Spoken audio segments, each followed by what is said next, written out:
Hello, good evening, welcome to Rangers Radio. Join myself, Fox, Ger, on the show this evening. It's the good, the bad, and the ugly. How we doing, gentlemen? Albert, Bridgeman, and AK. You can sort it out by yourself. Well, I get named. I'm the good. I get named first. You two can fight with bad and ugly. I think I'm the ugly. Evening, Ox, evening, Albert, Bridgeman, and everybody that's listening. I think there's been a mistake here. Good evening to everybody and all the Rangers fans all over the world. Merry Christmas when it comes. Good evening and welcome to Rangers Radio. Yeah. How are you, Albert? Smashing, mate. Smashing. No controversy at the weekend.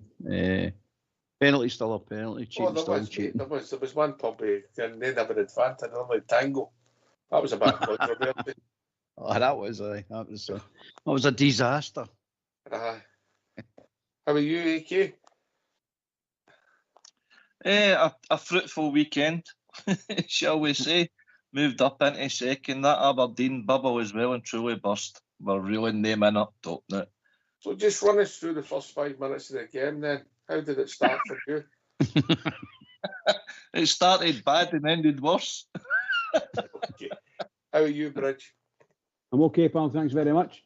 Looking forward to Christmas. I'm very happy. You've done all your shopping, Bridge? I know you're a man at. Well, yeah, I think I've got one thing to get. Well, no, I think I've got it, actually, to be honest. No, I can't remember. Now you mentioned it. No, I'm okay. I've done everything. My wife's exhausted. She's done everything as well.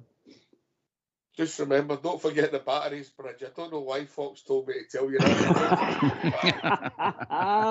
Oh, Fox the devil. Excuse me. Oh, brilliant. Aye, so listen, this is my last show before Christmas, so we'll talk about the game at the weekend, talk about the up and coming game, and then people are welcome to join us at any time. Firstly, I think it's only right, Albert, that I apologise to everybody on Rangers Radio, and I apologise on behalf of Southside for the Super 6 picking. It's been atrocious up to Christmas time trying to win people a few quid, but he's determined to do better after Christmas. So I doff my hat to the man. Albert. Oh, he's a trier. You got to give him that, mate. He's a trier. He always comes out swinging, mate, no matter what. He's on the canvas a few times, but he's got up again. He's back up and in his corner. But he's a trier, mate. He's a trier. I get 5 up myself at the weekend. I just take the opposite side of him. So I get 5 up. Way you go, it's a way to go. Somebody was trying to steal his job at the weekend, but I'll not mention any names. I don't know. I need to speak to my lawyer. I plead the fifth because I can't remember much. It's a shame when people get a bit greedy and can't honour their drink all bear, innit? Aye, it is, mate. It is. There's a time and place and a limit for everybody. I found mine after know your limits. After 2 halves, I found mine. Yes, 3 for me. Aye, listen, Bridge. It was a strange game on Saturday, wasn't it? You know, we won 1-0. Could have been double figures, but the last 5 minutes you're biting your nails mental. I think we'll get a habit of doing that. This particular group of players, they have a habit of doing that. Once they've got the one goal, although they keep trying, I'm no taking anything away from their way that way. But no, it was to me, it was how can I say it? We cannot go through life and not put the chances away. We should be scoring at least 50% of the chances we make. That team was there for the taking. Once again, their goalkeeper made some marvellous saves and their defenders were lunging in and putting the ball over the bar and everything. All the crazy things happening. And as you're quite right, gets to the last 5 minutes, we panic. They get a throw in, we panic. They get a corner kick, we panic. And it's all there, all the panics. But it's really strange. Aye, the game should have been well and truly put to bed. Hit the whip up first time. Some of them were unlucky. Some was downright bad finishing all there, yeah? Well, it's what's been happening all season. Not putting teams away. We've got the chances are there, mate. We're creating the chances are there. And if you're missing sitters like the wee Egerman sitter, it's ridiculous. And McCausland, it's ridiculous, mate. They should be. There's no reason we should miss them. They're in my eyes pretty easy, especially again. It's just a tap in, mate. Just Aye, put it was one a in tap it. in. It was a tap in. It was a horrendous miss, mate. Horrendous miss. McCausland's wasn't quite as bad because of similarities, but he should have scored as well. I think man's was a horrendous miss. McCausland's was a horrendous miss, AK. Aye, we're making the chances, though, as Bridge says, but we need to be more clinical in front of goal to put these teams away, because the longer it stays the 1-0, you're giving your opponents that wee inclination they can get something out of the game, just what Dun United came to Ibrox before we started our good run of form and stuff. So we can forgive them because we won the 3 points, but aye, it catches up with you eventually. Aye, we knocked the ball about well enough, Bridge, in the first half without really creating that much. Great effort from Tav that came off the bar. With opportunities, with chances, but nothing. No real setters. We were moving them side to side, putting them hard. Total domination. Liam Kelly, I did not realise that was his first team debut. So congratulations, son. And he could have led against the post, but when we're murdering teams like that, Bridge, you've got to put them in bed. Yeah, I think there's been quite a few people have said we're finishing as woeful at times. And you know that the moves were great. The ball gets to the correct man in the right position. And for some reason or other, I think we rattled the bar about 4 or 5, maybe even 6 times. It's crazy stuff, you know. But thankfully, for the Bridgeman, thankfully we got a Bridgeman and a 1-0. And for me, obviously the better team got the 3 points. And of course, we managed to get another 2 points back again from the leaders. So it's getting a wee bit easier. We did say these kind of things would happen because the pressure can get to any team. That weather was shocking all over the park.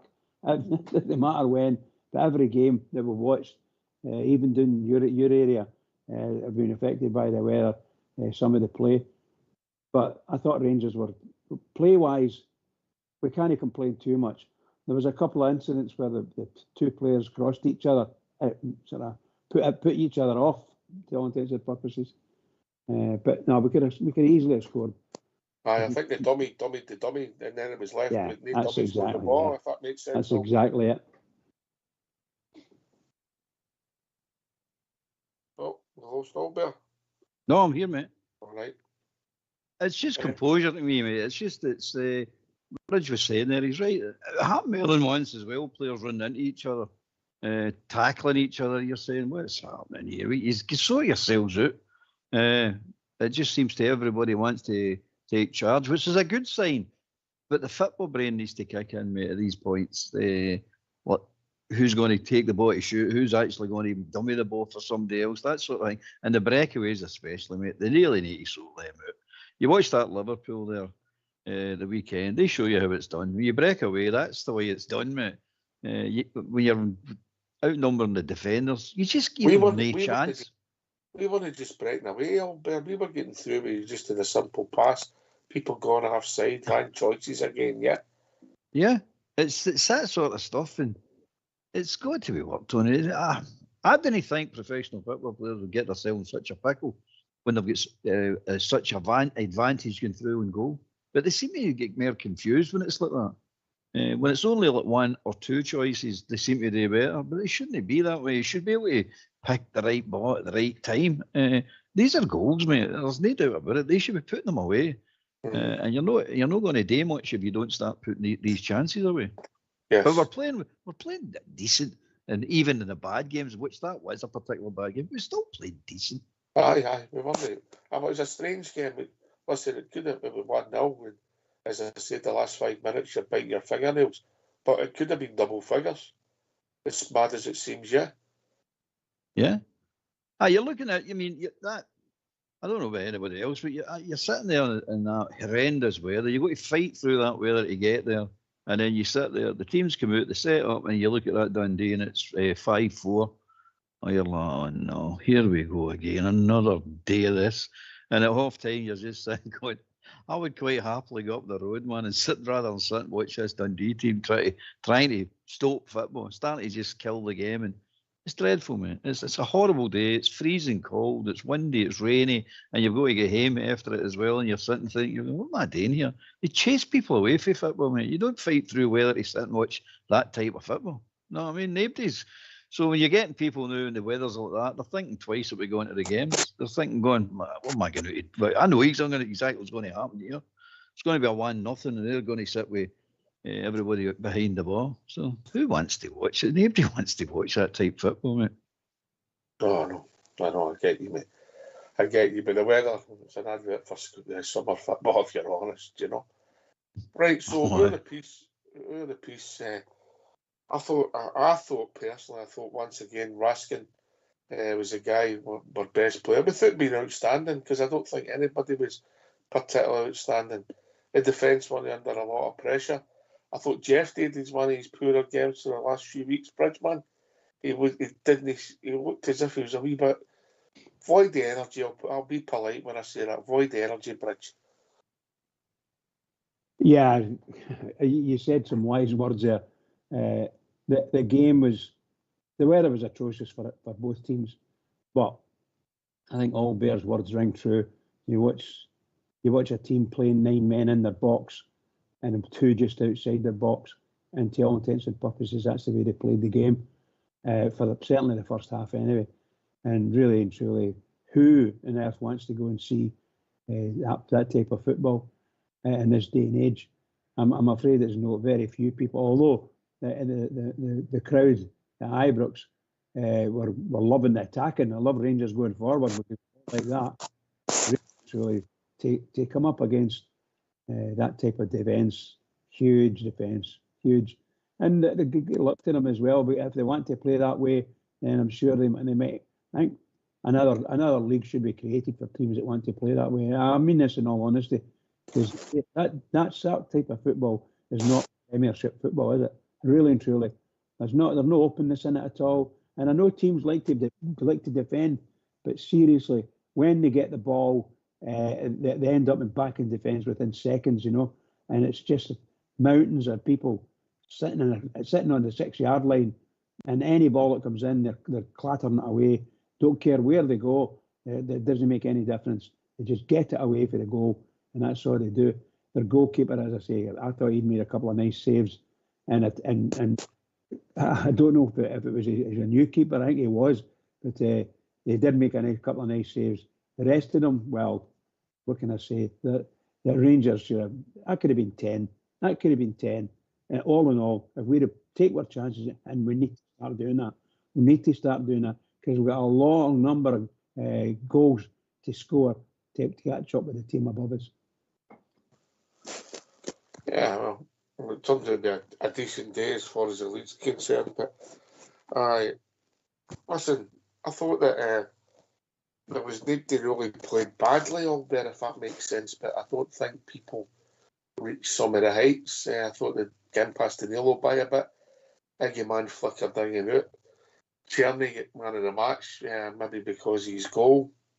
Hopefully he's all right. I've seen him signal his groin before he went off. Just for his energy, I gave it to Raskin. Diamande glimpses without being outstanding, you know. But we won the game. Let's just say we won it in second gear. Would that be fair, Albert? Aye, we were comfortable, mate. The good thing about it as well is they were playing for the 10-minute rule. No, I mean, like most teams play just defend for the last 10 minutes, keep it to nothing each or 1-0, then we all have a go at it. I mean, we've seen it that often. You'd think we'd learn, but it's just putting the ball in the net's the answer to it. But even when they had their 5 minutes at the end or 10 minutes, whenever it was, I thought we defended all right. I mean, I don't think we were under any pressure. I don't remember them creating any chances. Aye, that's it. Aye, we were getting nervous going on. Oh. One rank, well, look at Kilmarnock. One rank bounce to the ball. You get a wee dunt, and that's you out the way, and a toe poke into the net. These things can happen. That's the point. But I thought overall it wasn't any danger to us. I thought we'd done all right. Thought Hadji'd not a bad game. He's beavers away. He's looking for runners. he got the goal, and then the similar move he ran offside. I thought he's always looking to do the right thing, Hadji. He is, mate. He's got a football brain. That's the thing about the boy. He's definitely got a football brain. But he was looking for runners that weren't switched on at times. Not all the time, just sometimes. Danilo was going through that patch where he come back, got a long injury. First couple of games, you're brilliant, and then you hit that dip in form. That's what he's going through now, a wee dip in form. So this is really when he needs to fight back now. This is a fight starting for Danilo to get his form back up, because the boy's a player. He's a good player. Yeah, I like him. I like his movement. See when you're a forward, see if Danilo sticks in a chance and then maybe grabs another one. He might play the exact same game and everybody's saying, "Oh, he done well." Mm-hmm. Yeah, that's it. Aye, you get away with murder sometimes when you're a forward player, Bridger. Yeah. I listen to Holbeer, and it's quite fascinating when he says these things, because it's all true, isn't it? He said the last 5-10 minutes of a game, we'll get all edgy. Every player gets edgy, and you can see the edginess in their game. And you think, why don't you just play the way you've been playing in the first half? And you could just see it, and it's so scary, because if we lose a goal there, oh my goodness gracious, it'll be the end of the world for us, And that's, I'm talking about on the day, if we lose a goal here, it'll be the end of the world. We need to calm down. That's what we need to do. Calm down and play football, just like you played in the first half. Just play football.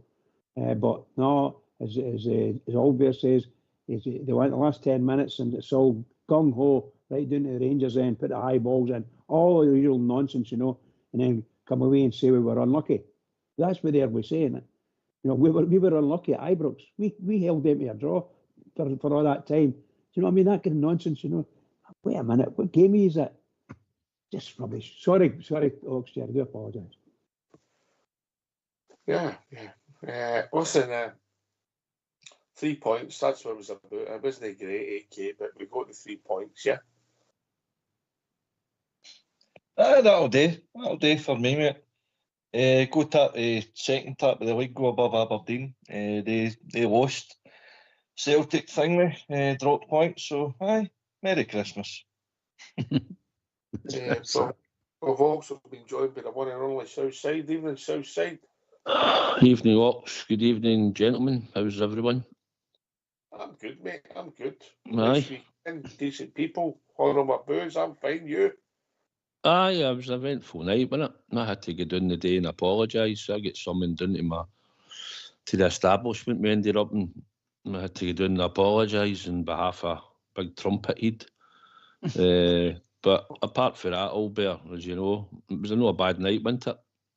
It was good, mate. I enjoyed it. I definitely enjoyed it. It was eventful. Let's just leave it at that. Eventful. Right to reply, I suppose, AK. Said nothing to see my lawyer. He might have needed one, but I think they've managed to scrap that video. Merry Christmas. You'll be the first person getting letters from the north and the south side of the city. South side, wouldn't he? Aye. Aye. Sometimes people just get a wee bit overexcited and that when they're out, but get with some celebs and get a bit excited. Oh, yeah. But did you get home safe when we picked you in the taxi? I take it. No shenanigans in the way home. I think so. You get paid on account, surely you never paid that and all, did you? I think I did, I know. You get double money. Merry Christmas to the taxi driver. No hassle. I had to walk the last 16 miles. How are you, Southside?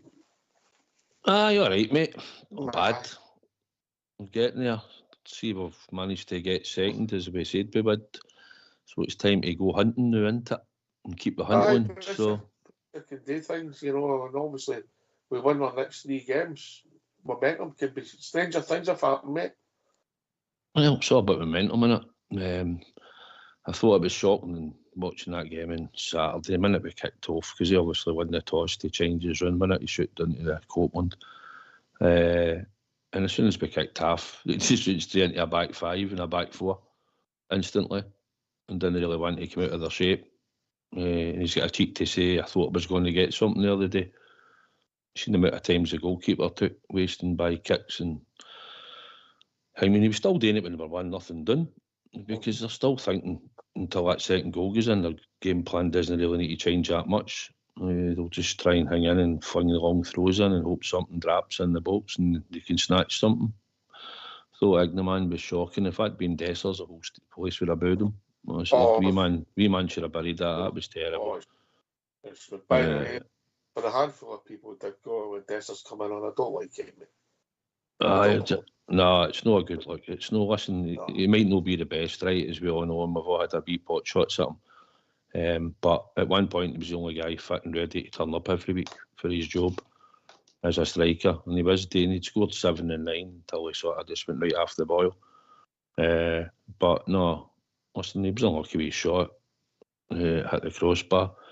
But no, it's not something you want to hear, ripple around eyebrows when he's coming on. No. By the way, just changing the subject completely, talking about Bridge and Albert's favourite decision. Did you see the Murray sending that for the weekend, Albert? Aye, that was shocking, mate. That was shocking. Oh, come on. it's not laughable. Aye, it's laughable. It's just so bad, isn't it? The refereeing's just so bad in this country. They go for the ridiculous to the just being bad to actually cheating. No, I mean it's unbelievable. Something needs to be done about this. It can't go on like this. We have to go to a game, basically now. It's just that's a fact. See Mr. Connors back on the video on the weekend. Was it? No, this weekend coming up, or so should I say Boxing Day fixtures? Yeah. You're joking. Come on, Aberdeen game. Yes. You're joking. Nope, not at all. That's scandalous. That's ridiculous. That means it's the cabals and know about this and actually agree with it. I think everybody keep going and turn their attention first of all on the two and Mr. Maxwell for his comments. He should be finished as well, but it's a season of goodwill to all men bar a few. So I better be polite, AK, and you know how polite I am. Aye, what can I say? Aye, Maxwell, Connor, Muir, they should all be going out to Scottish football. Aye. I just that there's an excellent interview with Stuart Kettlewell, the Motherwell manager. The way he conducts himself first class, but he mentions the guy sent his plane off. He said that they had a game up in Ross County, and there was that many stoppages in the game. The ball was only in play for 30 minutes outside.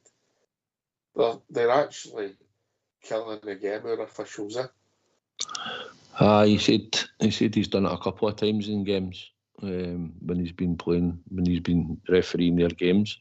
Same as McInnes called it, one of the referees, and said he's been at it 2 or 3 times in games where he's seen these players are getting sent off, they're getting booked, and they're not getting a decision basically. And he wasn't too happy with it. And Kettlewell, I thought, as much as I was quite amused listening to him, but I thought he conducted himself well in the way he was talking. And listen, you can see if you raise your hands, you're meant to go off, right? There's players done it. It was like he ran his phone up for his chest up to the top of his shoulder or something, more or less, and then next minute up was that. In fact, he went and looked at it. Obviously, VAR must have said here, maybe if you look at that, it's probably not a red, but he went to the monitor and stuck to his decision to everybody else's astonishment, seemingly. Aye.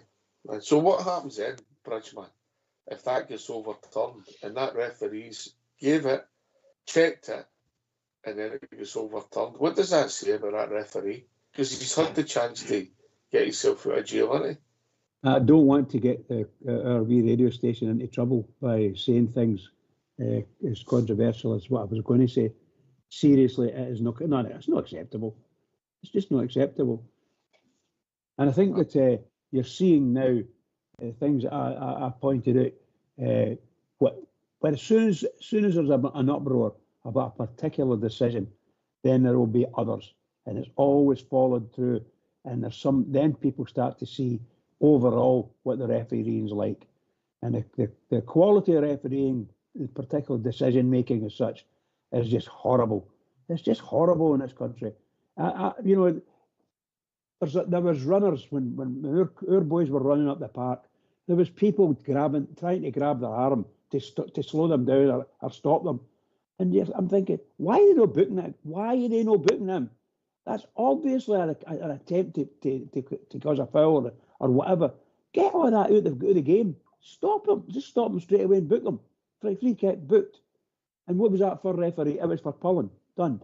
And every time they do it, there's some of the decisions that could have been made in that game at the weekend in the area when there was corner kicks and throw-ins and free kicks. Unbelievable shouting, shoveling, bustling. Just nonsense. And that's what I see. No matter where we go now, any game, you're going to see the same terrible decisions. And but VAR or not, you know, that referee goes and looks at it, and I think the whole world sees that and says, "Oh, that was that way," and the referee comes back and says, "No, it's okay. Let's go." There was no way. Don't know if you've seen it, AK. It was mental, and it just shows you. The Murrow incident, I seen it. It's shocking. I mean, the guys just confront them, you know, because there's a wee bit of afters. He kind of left one on him, confronted him, he went back to him. He grabbed his jersey and he's kind of horn slapped up towards the guy's throat. And the referee thought he did. Did we know of an incident like that? That last year, though, was it Sterling with Aberdeen? He kind of slipped. And then he looked at they gave him a red card, they looked at the VAR and they still gave him a red card, and then it got rescinded as a bad decision or something. Yep. Kind of, Absolutely right. I mean, we got a guy sent half our way with the fans once at Morton, didn't we? Holiday.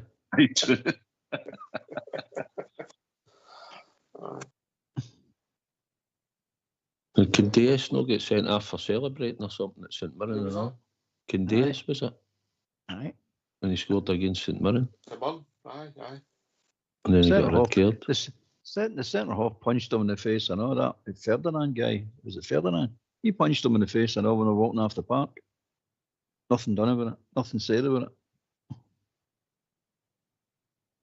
See, to be honest, I think the standard anyway is pretty poor right across the whole board. It's been like that for quite a while. I mean, we can name hundreds of decisions, right? And there's probably, like Murrow will have been on the receiving end of that, and there's probably other ones I've heard them complain about. Kilmarnock's had it, they've all had it. It's the reason is because they're not using VAR right when they get a chance to see it at times, and some of the decisions is just down to the referees. They don't. Sometimes, if you look at a couple of the ones there for the instances, the referee didn't want to make the decision in one of the penalties that he seen, or he didn't see it. And then, because they're nowhere to blow, they'd rather just wait, and see if something happens. But I just think they're all bad. I just think the standard now is all bad. I used to think Walsh wasn't bad at first. I thought, he seems all right. He had some no bad games, I thought, when he's refereed this before. But lately, he's been honking when he's refereed a couple of your last couple of games. And I just think the whole standard's just mincemeat, to be honest. I don't disagree with that, mate. Just change the subject back again. Who's shone for you at the weekend, mate? I thought Raskin was all right again. I thought noticeable in the park. Got a bit. I thought team-wise, I thought we were all right. I thought we played no bad football. We worked the ball up. We just couldn't get that goal in the first half that we probably have took away. But I thought Raskin in the first half and during the whole game, I thought for a time, I thought he was most their consistent player, Ox, again. I don't disagree. Yeah. Did you not like Czerny? I thought Czerny was all right. He obviously got the goal, mate, but the first half, there wasn't much happening through the wide there. That's true as well. Yeah. Hadji had a great shot, a great effort, didn't he? Aye, I was right behind that. That was an absolute beauty. Absolute. Oh, it was a beauty, mate. Absolute beauty. I'm saying myself, I was watching the ball, dip a bit, just clip the top of the bar. But he's playing well. He's playing. He's there to create. He's there to pick passes. He's doing that. Big Proper can pick a pass as well. I don't particularly think he's playing excellent Proper, but he can pick a pass. He got himself in some mess when the boy went through, didn't he, in the second half, mate? Aye. He'd already been booked. He couldn't touch him. Was that one you're talking about? We had to let him run. No, when he took the boy out just at the edge of the box. Obviously, he defended, got booked for that one, mate, and then because he got himself in some mess, you know. It seems to be he thinks he still not realised the speed of the game up here. Like most people that come up for the other leagues, think it's all quite slow and predictable. And I'm a quality player. I'll fit in nicely, and then they see these wee buzz bombs or belting about them. You're going, what's happening? Can't play an ounce of football, but they can keep up with you. Aye, I don't disagree with you, Southside Raskin. Right, so we put Saturday's game behind us, AK, and look forward. Obviously, we've got Boxing Day, but before that, we better get these phone lines open, yes? Go for it. Yes. Let's hear from you.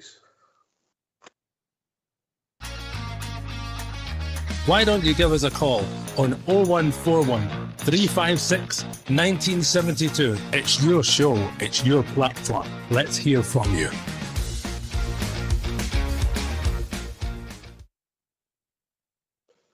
Aye, so these next three games are important, but for them all to become important, we need to win on Boxing Day. Albert, then Bridge.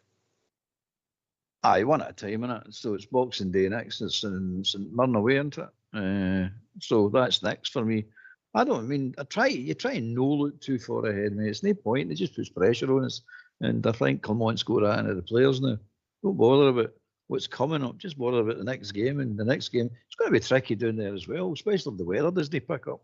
It's always windy and down at Milton. What's it called now? It used to be Love Street. Is it still Love Street?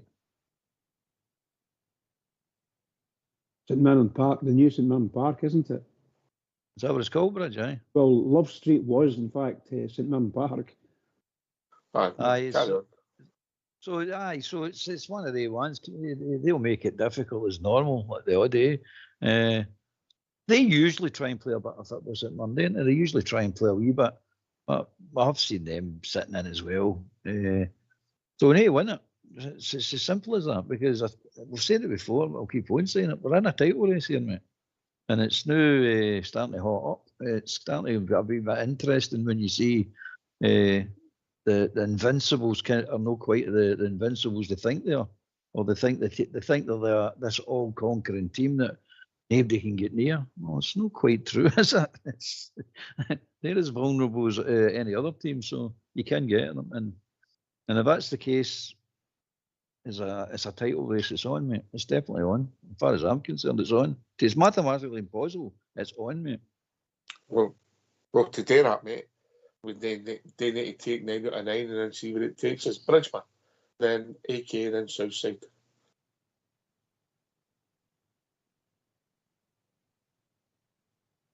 Last call for Bridgeman. Oh, sorry. I heard my name and thought, did they call me? Anyway, what can I say?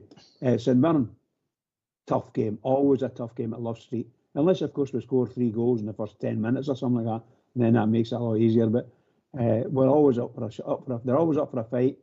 And they just love playing against the Rangers. They actually do. Because it's a rough, tough game.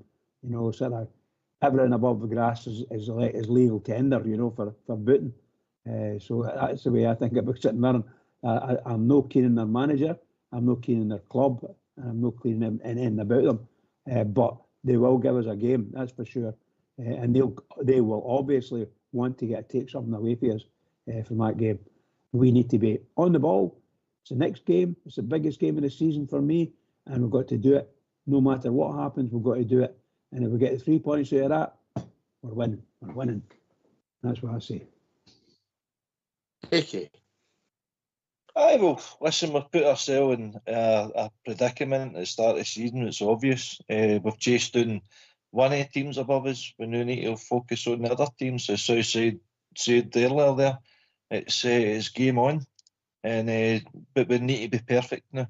We need to be winning no matter whether it's good performances or no, or whether it's just going to be 1-0, 2-0.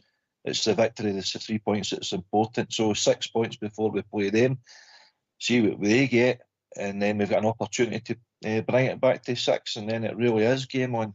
And who would have thought that a couple of months ago?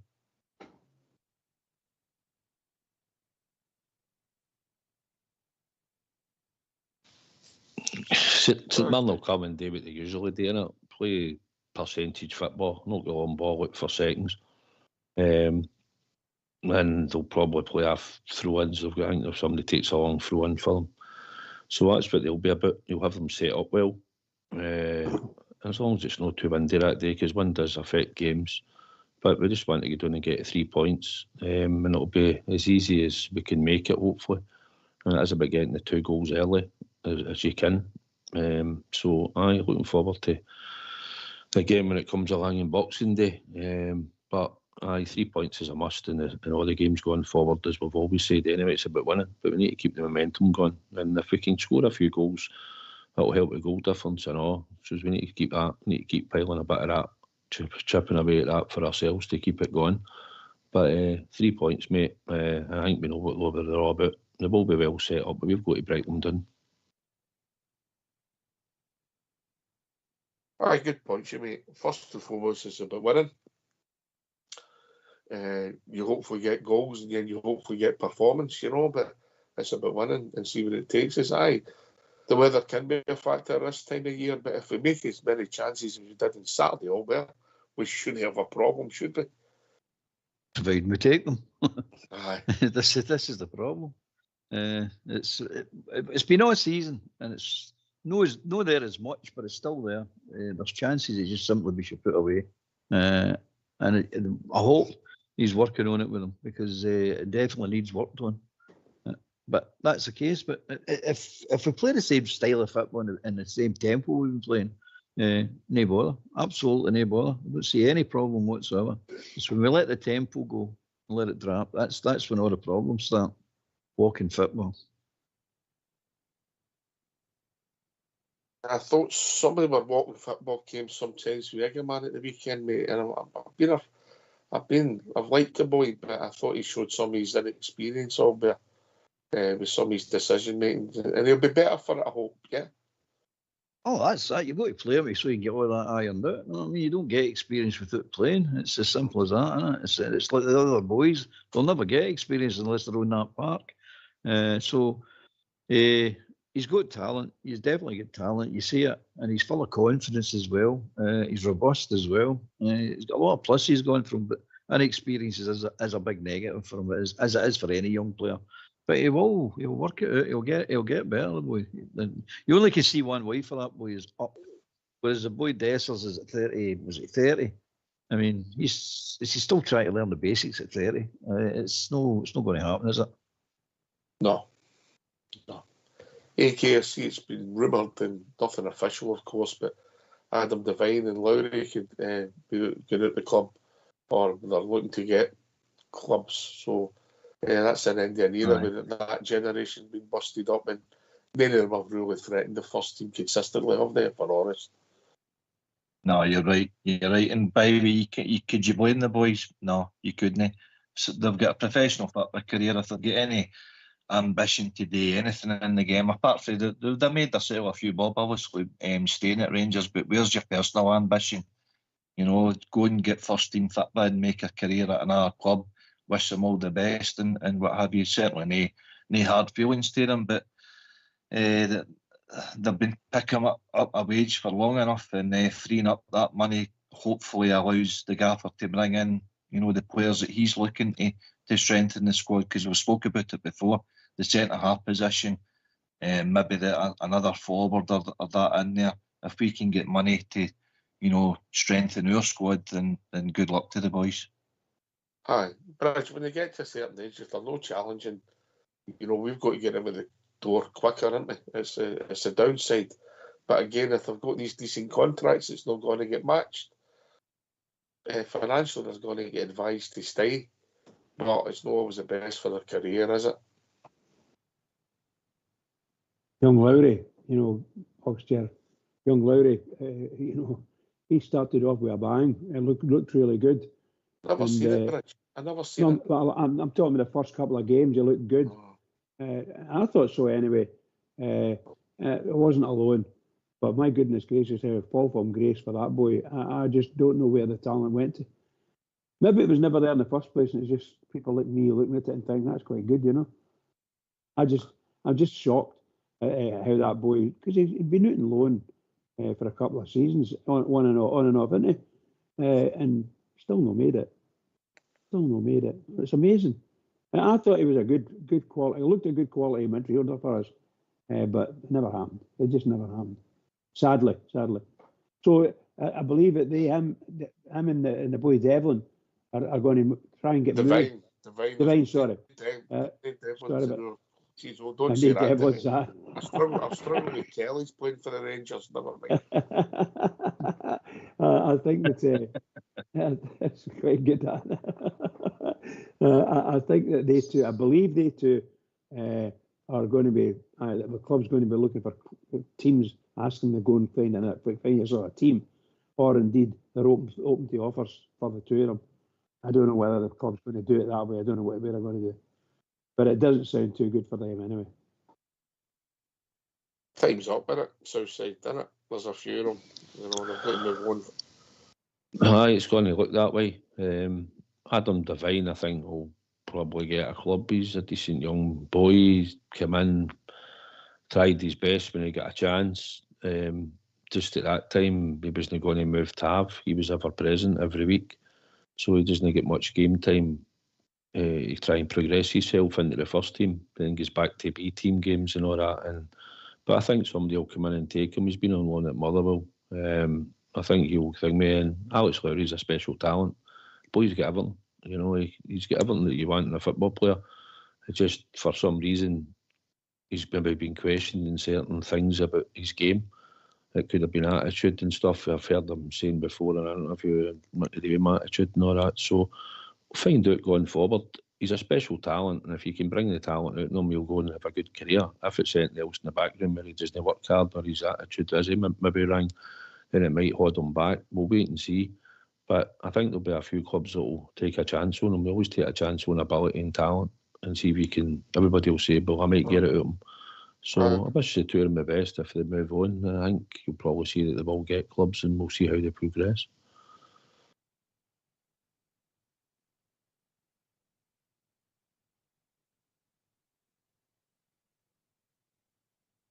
On hold, Oxford. I was to pick up on that south side. I noticed there, I don't know if you've seen it yourself, Dele Alli's been released with Everton.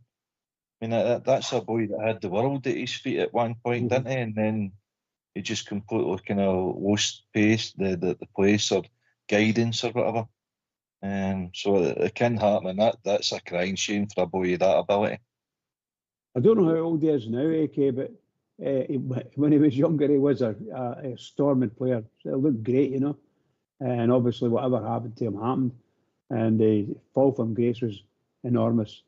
And what can you say? I don't know what you can say about that boy, but he had the world at his feet. Certainly a good player at the time, but listen, they get paid fortunes and they get paid a lot of money, and sometimes their hunger goes and other things distract them and stuff. When they're back down in England and that, but aye, listen, two of them have tried, never managed to make a breakthrough in their team, and I dare say they'll have some clubs looking at them. I don't doubt it for a minute. Albert, what do you think? But I wasn't here. Lowry and Devine might be getting released possibility in January. Released or sold? Released, but it sounds it. That tells you what you want to know, doesn't it? The two of them were okay. I mean, they looked as they were going to kick on at one point. Lowry looked to be a bit of talent, bit of maverick. Modern day games, no suited to maverick players. But he will fit in, that boy. Some club will take him and he'll be a star for them. But he's one of the ones that was hot and cold. You'll never know. You'll never be able to rely on him. Say big game, definitely he'll be the difference. He might be, might not be. He's just one of the players, mate. But Devine, he's the kick Tony Benu, mate. He looked if he was going to be no bad wee fullback. But it's like the rest of them, they just can't seem to get that extra bit. I'm going to go completely against the grain here. I watched Alex Lowry against us. His last start for us was near enough 2 years ago to the day. Near enough 2 years ago. And I know the boys are personal, and I wish him all the best. But I sat in that game at Ibrox with Jaffa. We wish all the best, Jaffa.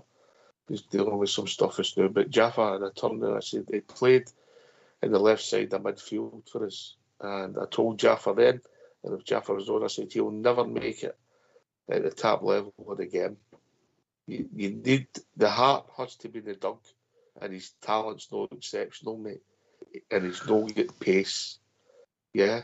So there's a combination. He would be a good, talented boy at 16, was never going to make it. Devine, great attitude, great engine, no pace.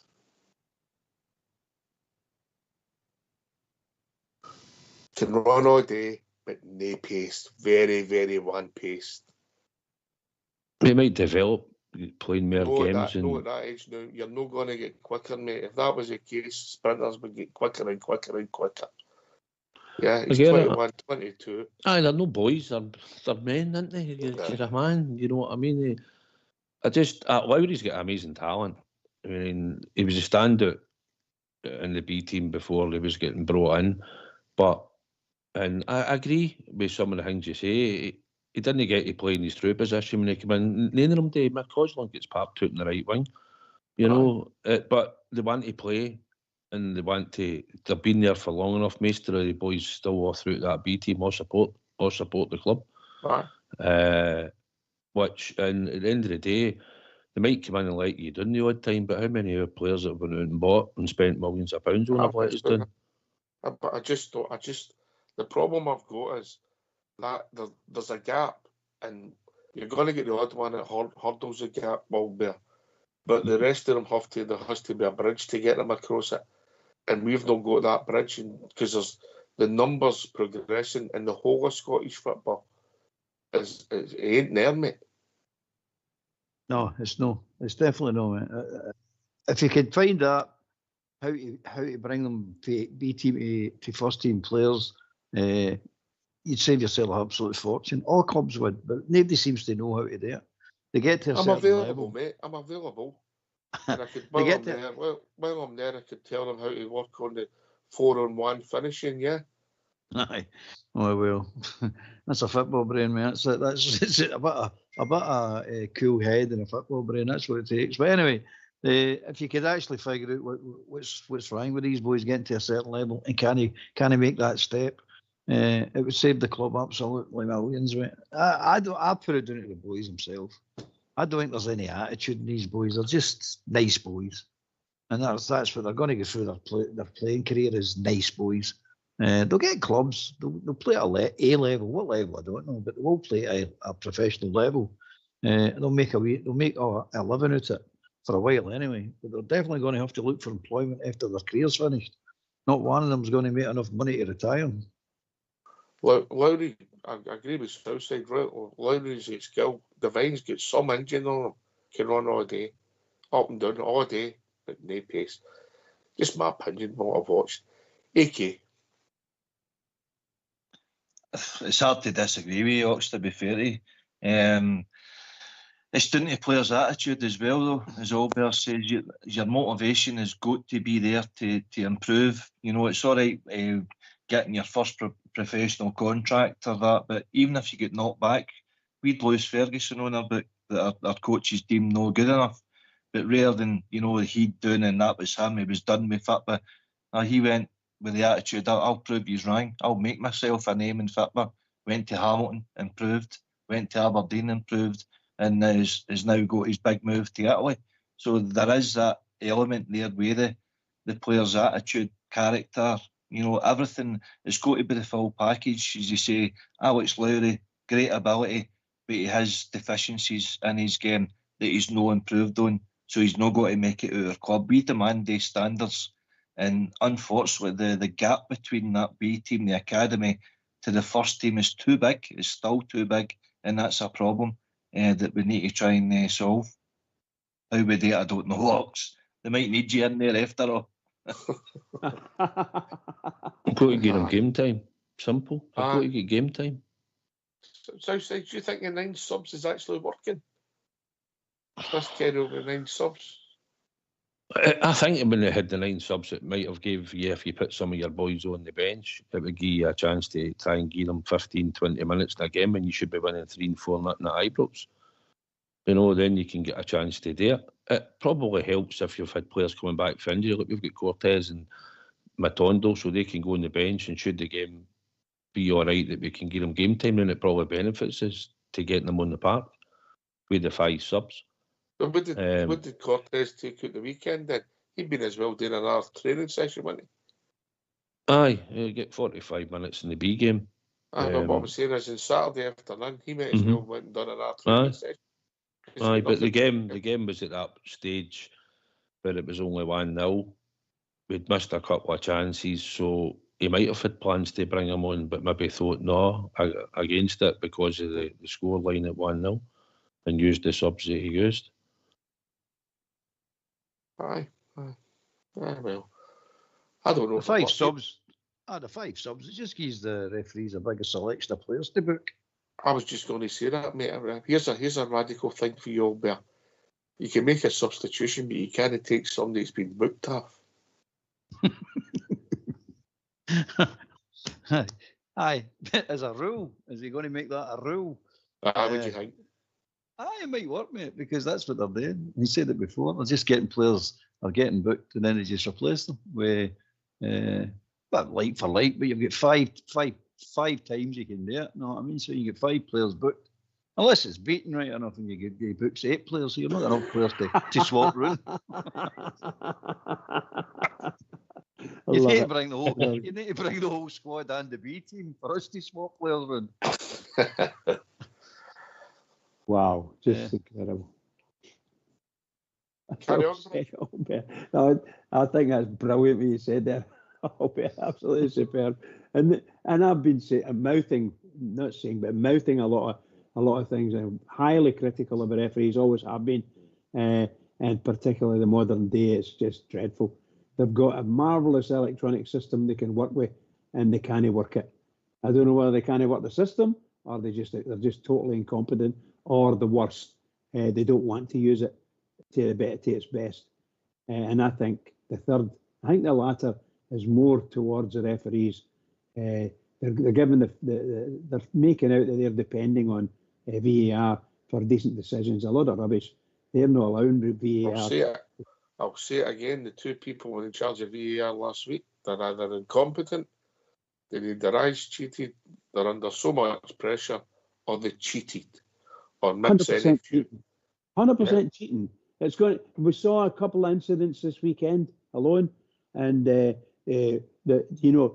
other teams are going to see that VAR is not working for them, and there seems to be, shall we say, differences of opinion at the highest level as to whether the thing that they're making it is that it's sending off.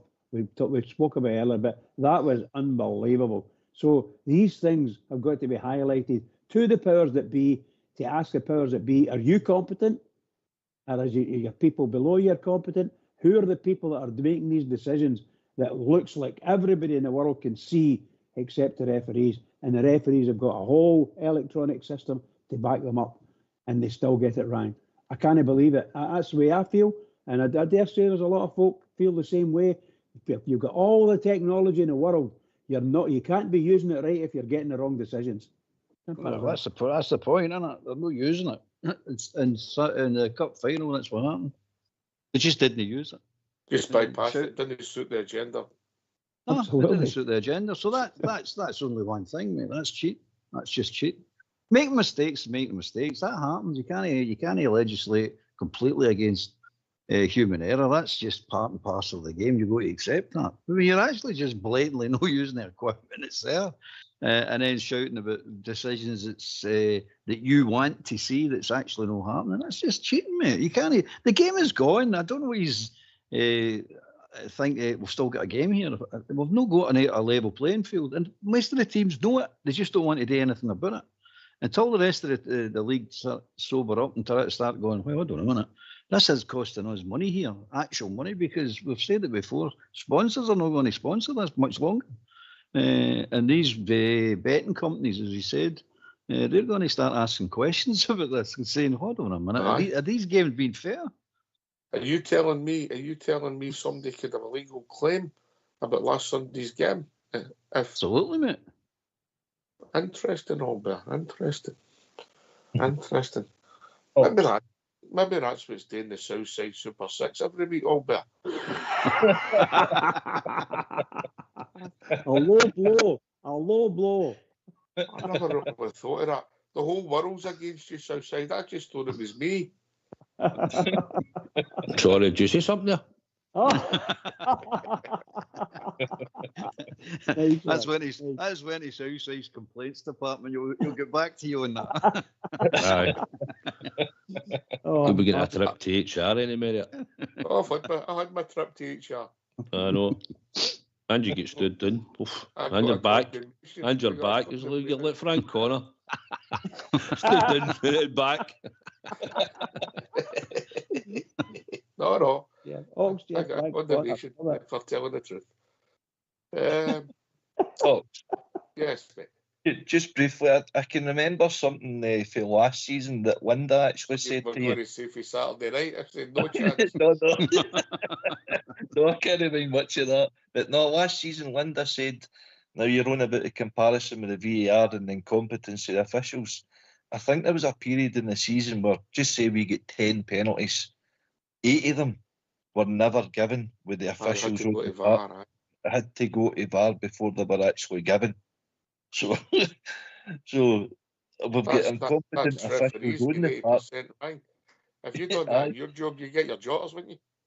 Oh, absolutely. But it just shows you. Aye, but that all started after a certain club's AGM. Oh, yes. Who are trying to influence the game in Scotland, and it's working, mate, because they didn't get brought into disrepute. They brought the game into disrepute. Never get said. Nothing gets said about it. But the evidence is there. You're sitting saying the team that we're all agreeing about is getting penalties don't actually get any penalties now, unless it goes to VAR.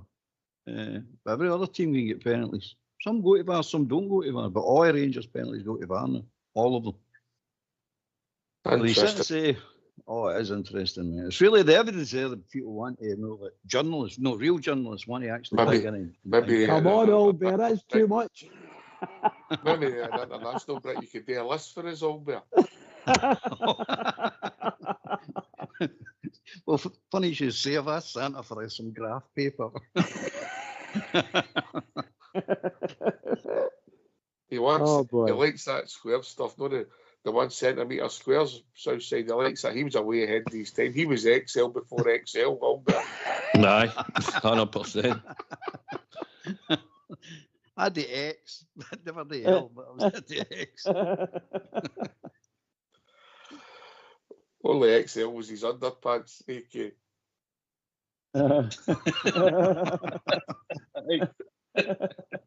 Double XL, no? I don't know him that well. Plus. Anyway, right, we've reached that time of the evening. If you don't mind, gentlemen, getting yourself a mute, because we're going to have a tune.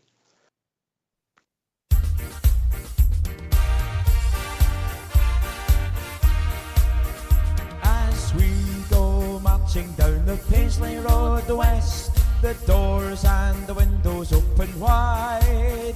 You will hear the people cheer, the Glasgow Rangers boys are here.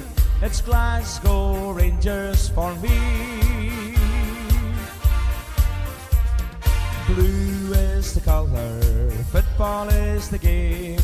We're all together, Glasgow Rangers is our name. For we are the best team in all Scotland, and Glasgow Rangers is our name.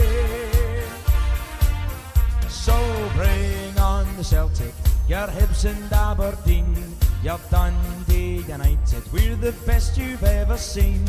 We play hand on heart, God save the Queen. It's Glasgow Rangers for me.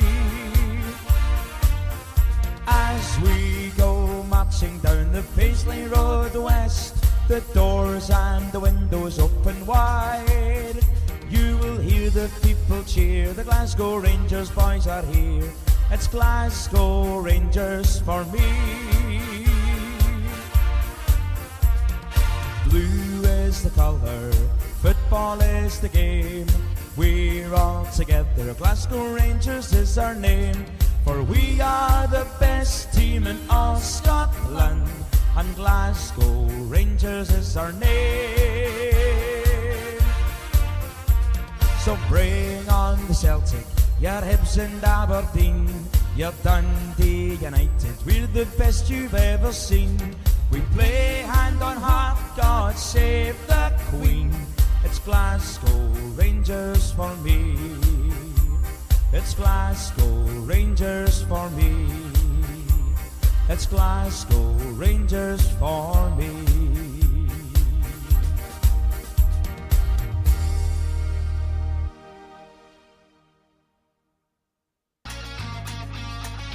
Why don't you give us a call on 0141 356 1972? It's your show, it's your platform. Let's hear from you.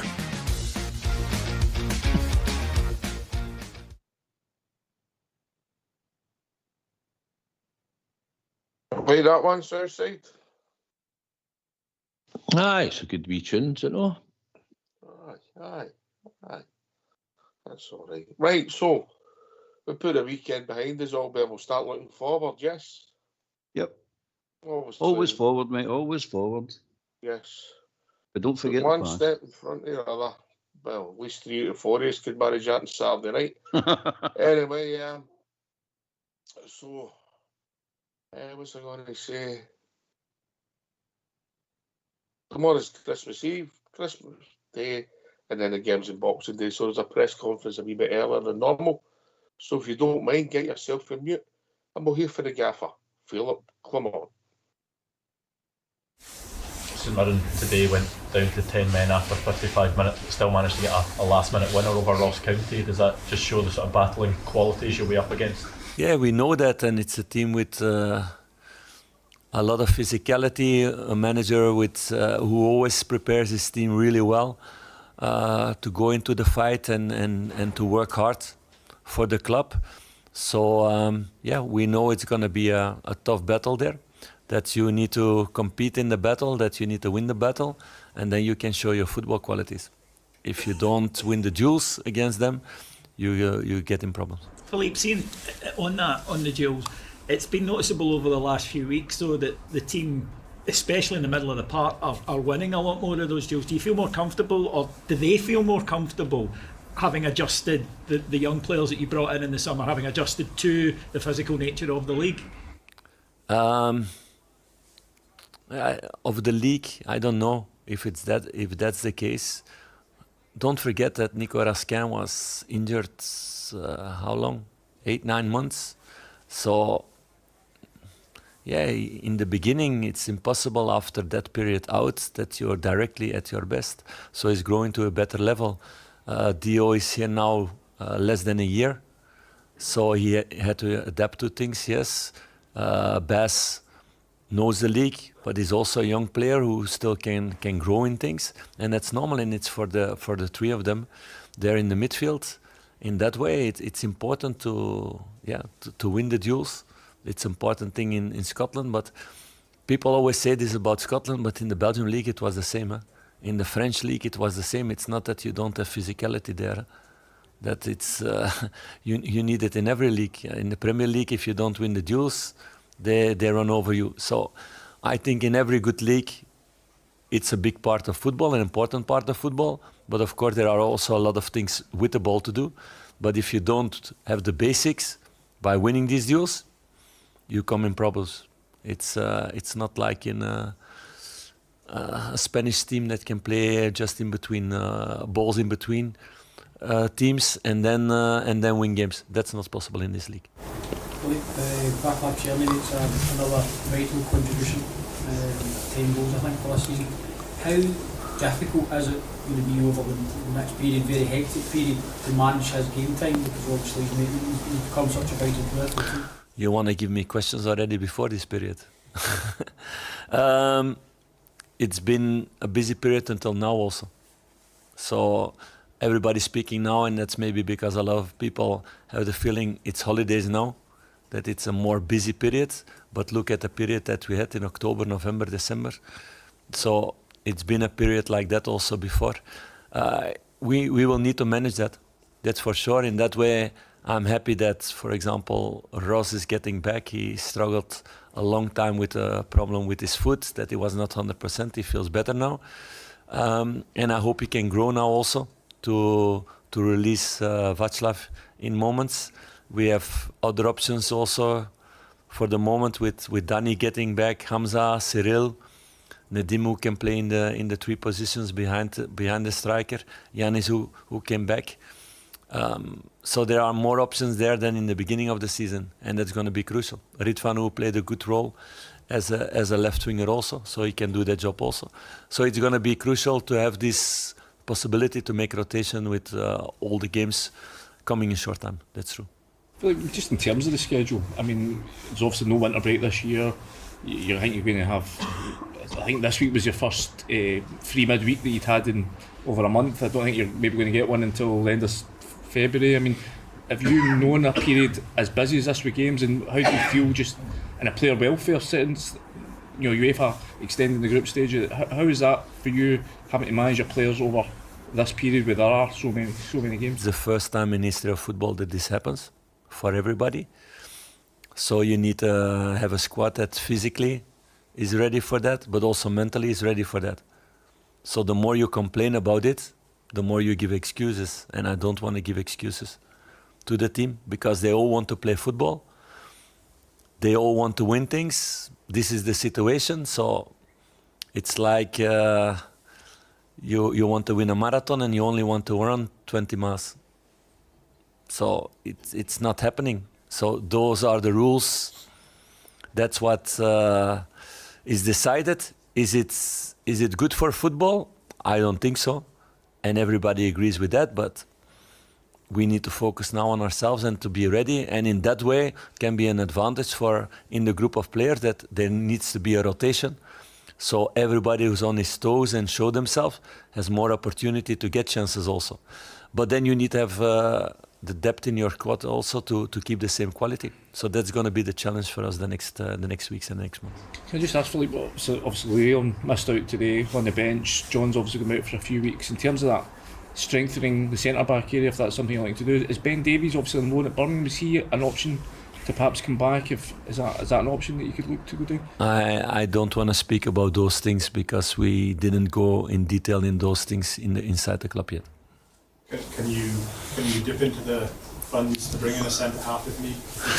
No. Or is that something you still need to speak about? No, that's now the good thing. I had to speak a lot about that, the last transfer window, about that, and at the end it's totally not my responsibility in the club. It's my responsibility to work with the players who are there, to help the club to find players together with recruitment, and then to make right decisions inside the budget.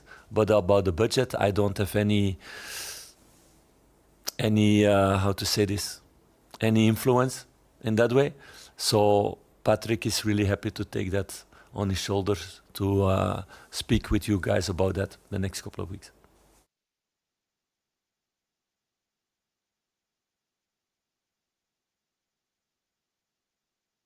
Well, thanks for that. Talking about people who always win their duels, we've been joined by Big Stevie. Evening, Stephen. How we doing, troops? All right? Everybody Big good? Stevie for the drum. How you doing, pal? Yeah, the legend, how are we, Bridgeman? All right, buddy, you? Not too bad, mate. Getting over a chest infection. I've seen the worst of it away now. So, happy days. Who else is on? Southside, AK, Albert. Yeah. Oh, Southside there, good. Brand new, EK. How you doing, EK? Behaving yourself? Good, pal. You ready for your deliveries on Christmas Eve? Oh, yes, yes. I'll be getting stocked up on my socks and my boxer shorts like every other male, yes.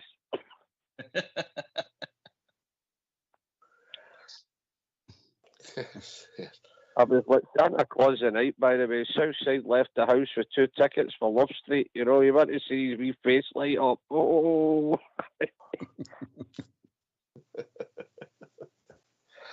Southside, right to reply.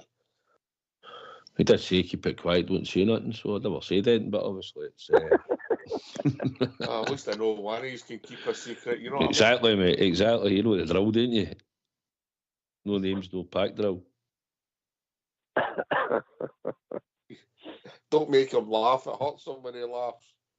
Oh, man.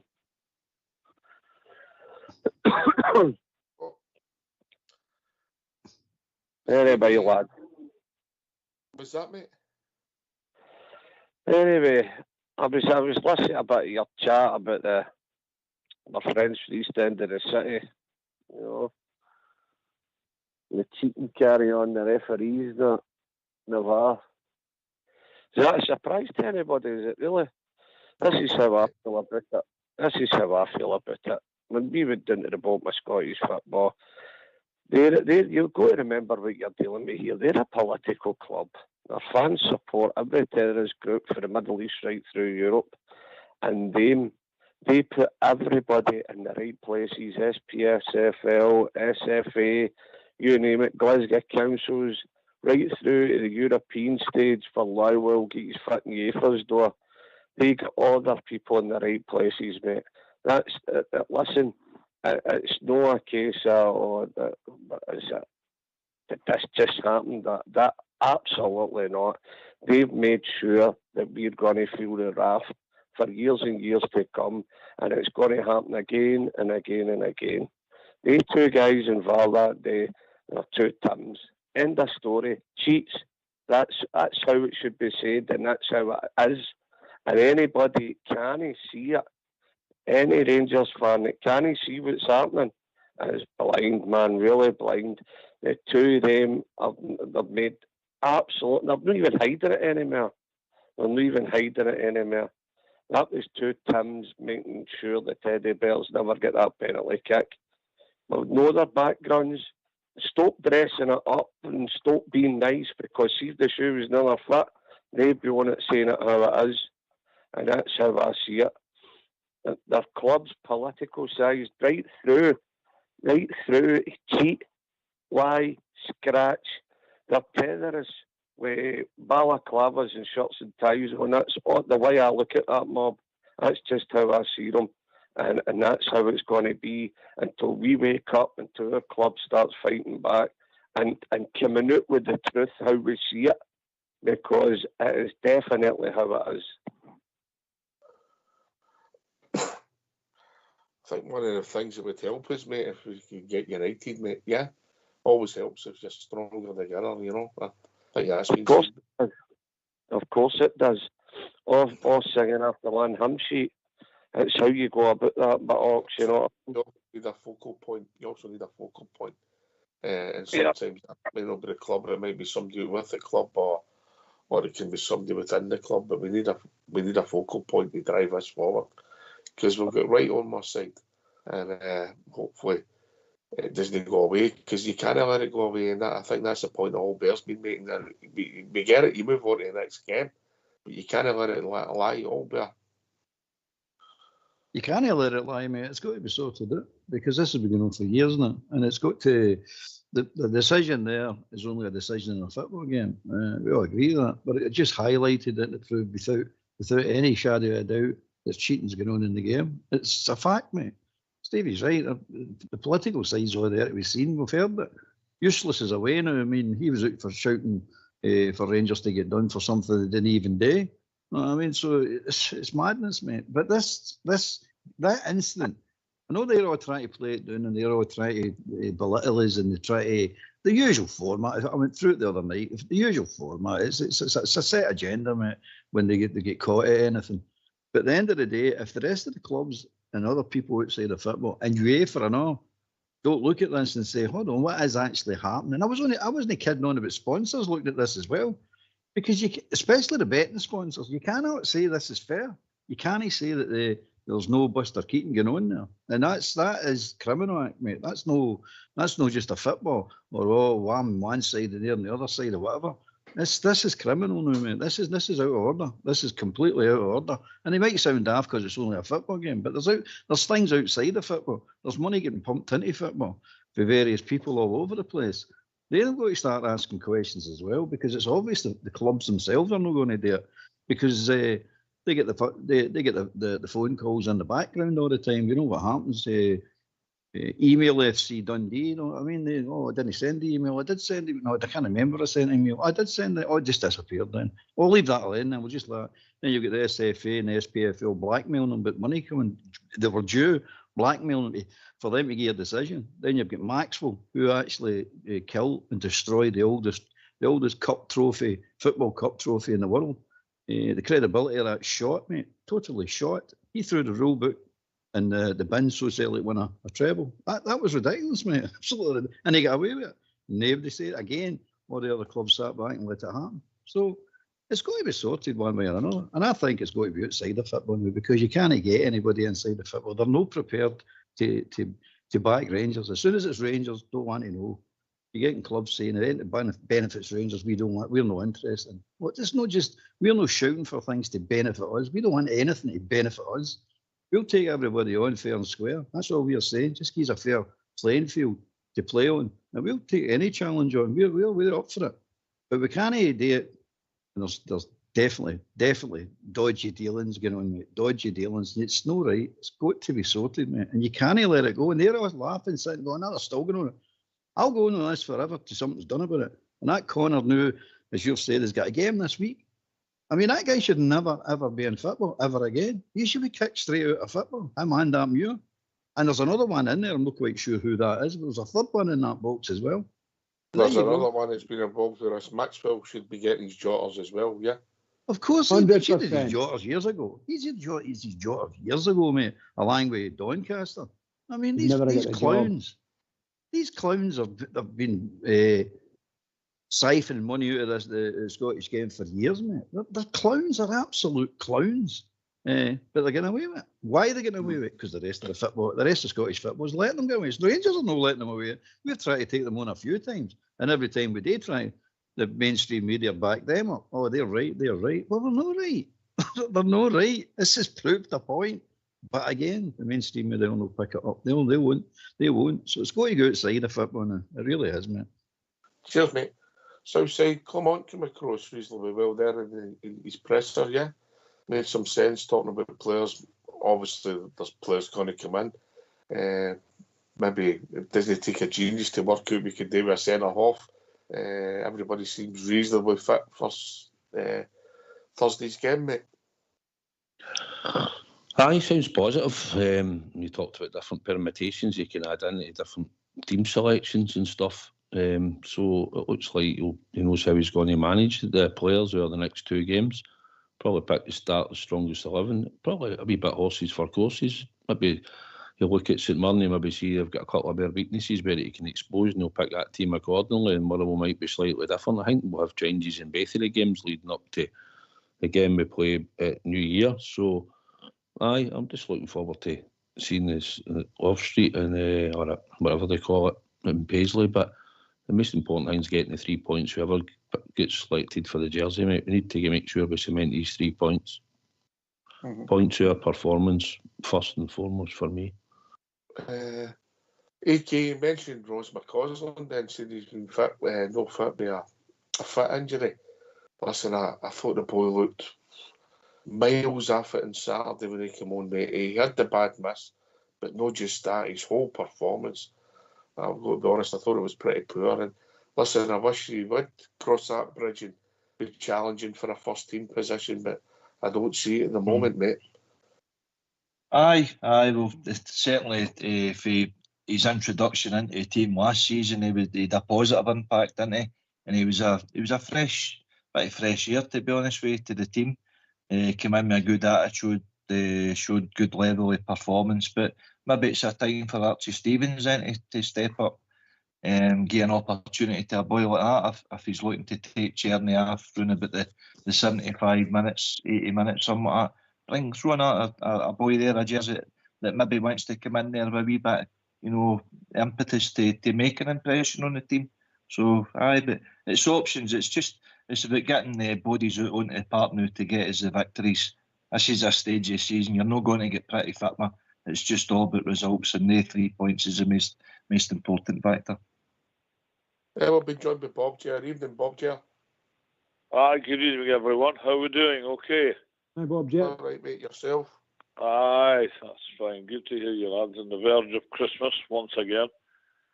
Ox, like we were saying last week, pal, we were having a wee discussion about it. They must learn to put the ball in the net. They could have been out of sight on Saturday and maybe gave Cortez 20 minutes, 15, 20 minutes to give him a run out.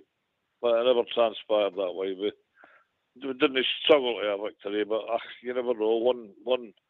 One ball into the box and 1 6'3" laddie, and then it's one each. That's the situation we were in. But we got through it. Like I said, it's no a time for pretty football. It's a time to get results. This is not going to be pretty here at Paisley on Thursday. We're going to have to battle to a result, but I do believe we'll get you.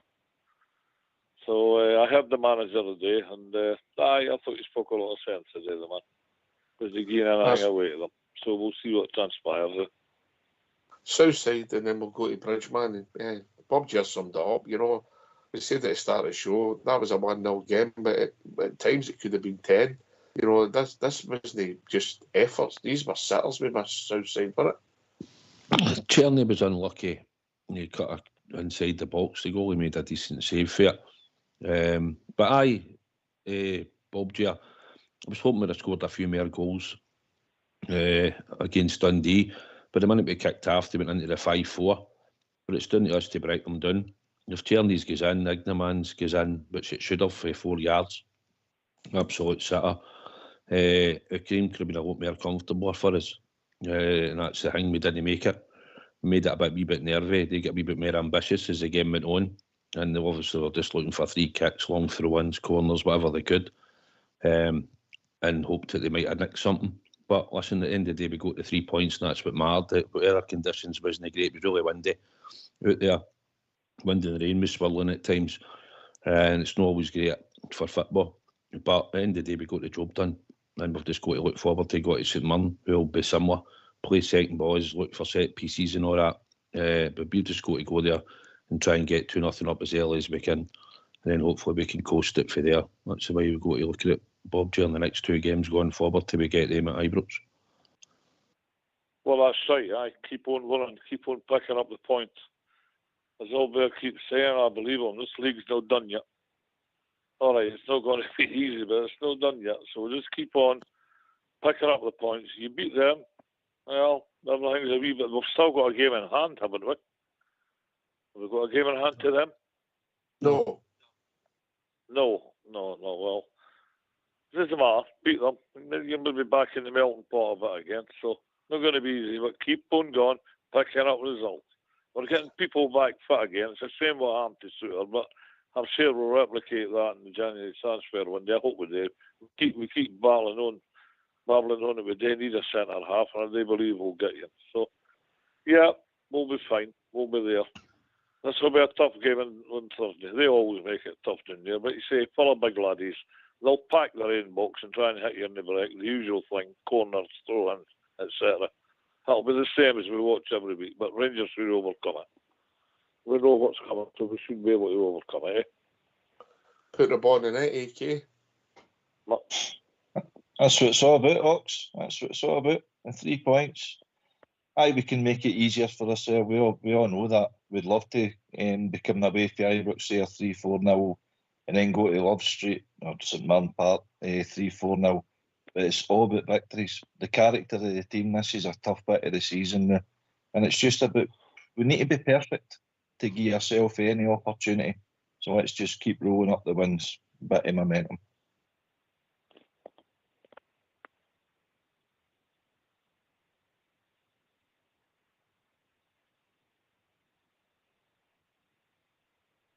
Bridge.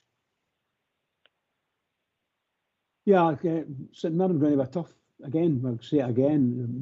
They're always tough. I keep calling it Love Street because that's what always. To me, it was always kind of Love Street, but it must be named after some company. I don't know what it is, but as far as I'm concerned, it's a place that's always rainy. It appears to be always rainy, and we've had some battles when we played them there. And it's all about, you've got to do your thing on the ground. You've got to go out on the pitch and you've got to do it. And I mean that sincerely, you've got to do it because we can't go on thinking we're all right and then all of a sudden the team manages to scramble a corner and make a goal out of it. If we do that, we're back to where we were at the beginning of the season, to be honest. And that's the kind of thing that was happening to us. So we need to get past all that. I think we're past it. Our performance in the weekend, which to me was excellent, apart from putting the ball in the net. So for me, obviously, I've said this, I'm a bit slightly exaggerating, but that could have been easily double figures for the Rangers. We need to score. You know, these massive sitters are so disappointing, and I've called it kind of unforgivable sometimes. And Desser's done some, and Egamani did one at the weekend. Just unbelievable stuff. And that's the kind of thing we need to get out our system if we can. And we need to go. Biggest game of the season. We've got to go out there and do it. Win the game. 3 points. Done. I think that the proper. Somebody's asking a question there. I think proper is going to start. If it's possible, it's going to start. But I would hope Balogun's fit. He can maybe fit in beside him, and that makes it quite a strong. You'll need a strong defence against that team, and you need somebody with a bit of pace in it. Yeah, well, proper get ragged dog with the boy the last time we played them, didn't he? Yeah, absolutely. I thought Stirling, I don't know what you thought, Albert, and then we'll go to Southside. I thought Stirling pretty much strobed again. Yeah, him and Tav, the right side was the more positive side for me than the left side at the weekend. I think Stirling looked the part. I mean, he doesn't play it brilliant. He doesn't play it rotten. He's just one of the players that you put him into positions and he just seems to be able to play it for a while. I wouldn't let you go too often when I'm playing centre half right enough. But as I say, they never really presented much trouble. No. It was one of the games. If you've got a temporary centre half in, that's the type of game you really want it to be. So I mean, nice and easy, and a new goalkeeper making his first team debut. It's the sort of game that you wanted. It's just it was up the other end, as you've been saying, scoring goals. It's never going to change, Ox, till we get this sorted out. It's a ridiculous situation that you've got so many players who miss chances. No, I mean it's incredible, absolutely incredible. You're always going to miss chances. That happens in football. We know the amount we miss. No. Southside. It's just the fact we only scored the one goal at the weekend when we've been scoring a few goals. It was just one of the days. Missed sitters. And we only got the one goal. Wind did play a part, but it didn't play a part when the ball's getting across the 4 yards for goal and Igdeman hits the crossbar. Or one or two others that were guilty. I mean, like Hadji was unlucky in that. We had attempts at goal, and if we'd probably scored 2 or 3, we'd be sitting saying it wasn't a bad day. We might have scored more. Just had to take it. It was one of the games. We've had a lot of hard games in a short space of time. That was the one chance we had the week to prepare, and we've come away with a 1-0, which wasn't the best. But listen, looking forward to the game when it comes to St Mirren. I think we might get a couple of goals that day, and if we can go there and get 2 or 3 goals, then we'll be happy.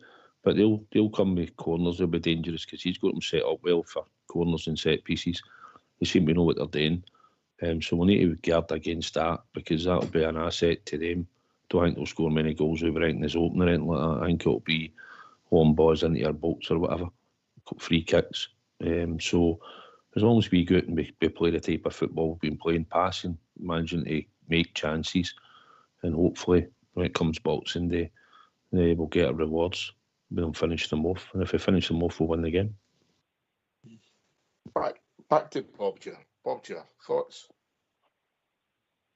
Well, it's just the same as the boys are saying. We're facing two similar fixtures away from him at St Mirren Park. There you go. I used to cry at Love Street as well. St Mirren Park and Fir Park at Motherwell. Two similar sides, two similar fixtures. Just have to overcome them. One of these days, these chances are going to go in. We're going to have a game where everything we hit goes in the back of the net. That's going to happen. And hopefully it comes and we play them, of course. But hopefully it comes and we play everybody. But we need to start snapping up these chances. Can he keep missing sitters? I'd worry more if we weren't creating sitters, but we need to put them away. And one of the days, I'm confident it will happen. It will. So, is there any fitness reports on anybody coming back into the squad or anything like that? Obviously, Cortez will be a few more days down the line, but I'd like to see him get a run out. Yeah, I don't think I would he'll like to see start. that laddie get a run out because this is the trouble. Where do you get game time? I think that's the point. You're always making Southside, isn't it? Then AK. Sorry, I missed the last bit, mate. I got a text there. Sorry, would you say? What was the last bit? You think this is Love Island? Nah, I've never seen it in my life. I said about Cortez.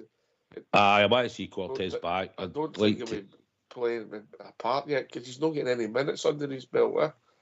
No, he only had that one in the B game there, and it was only 45 minutes he got. Listen, they said he's going to be in the squads. If we can make the game easier, Bob Ger, he might think of playing him, depending maybe what the surface is like in the weather, as in if it's the parts heavy and that, they might not want to expose him out now. He might just think keep him at training and keep him ticking, and maybe might be able to play him at the Motherwell game, we don't know. But I want to see him back as soon as we can, because he needs to get into a rhythm and get some game time. It'll take him a wee while to get going and probably be starts here or there. But I think he had quality before he got injured, and the twice he's been down and out injured for us, I think you could see against Kilmarnock that day, he was our most dangerous player up until he done his hamstring idea and then went down and went half. And then obviously against Hearts, he wasn't bad in the first half for us until he landed sore on his knee and then just went half straight away in the second half, which was probably should have been off at half time and no came out for the second half. But I think he's got ability, I think he's got skill. He wants to go and take the defender on. He's shown that in the short time he's been with us. He scored a couple of goals. So hopefully if he can get a good run in the team once he's back fully fit, then I think he'll be a really good asset to us, Bob Ger. I think so. I think, yeah. Sorry, Bob Ger. I think right, well, I think the manager was looking. I think he thought that he could score 2 or 3 against them on Saturday, and he was nearly proved right. It was a woodwork that stopped us, but that's far enough. And I think he was kind of looking to, for to give the boy a run out, because you can't just go this whole firm game coming up. The more wins we've got in that, the better. I'd like to see him in a go at that Johnson, but that remains to be seen. Aye, he'll come Cortez. The quicker the better, because he has got a lot of ability, the laddie. Real load of ability. We've not had a chance to see him really shine yet. So if we can do 2-3 nothings, and we can get him on for about 20 minutes, and then who knows? If I'm being fair, when Cortez went out, I thought that was a bad decision when we put him back out for the second half, and I also thought around about the same time it was a bad decision to start Matondo at their place with a hamstring thing that he'd done against Ross County. So sometimes it's not just the players, is it? No, you're right. But the manager's got to make a decision based on the medical evidence and speaking to the players and things like that as well. But in essence, you're right. It wasn't beneficial for the team in the long run, because we've been missing the guys for large spells of the season, which obviously affects his selection in the team. So in essence, you're right. But the likes of Bazrami's been filling out on the left, and Hadji's been finding himself out there. Aganami, Danilo. It's just square pegs and round holes to try and get us through certain bits of the season now. But one of the journalists says there in the presser that basically you're going to have to utilise your squad as much as possible because you've got 3 games a week all the way up to middle of February now. You know, so the whole squad going to get utilised, you know. And that might also give opportunities to, like, say, Robbie Fraser to come into the team and Cole McKinnon and Archie Stevens and that as well. You never know. Lovelace there, he's back for injury. So it's just a matter of juggling it a bit. As long as we're getting the wins and getting the goals that we're looking for to win the games. They might get minutes, but I doubt it, mate. They might, but you never know. And if they get their chance, they've got to grab it all better and they can grab it. Well, if any of the 2 or 3 players that you're talking about get their chance, they can't put the performance in that McCausland put in. I mean, and that's what we're all fearing.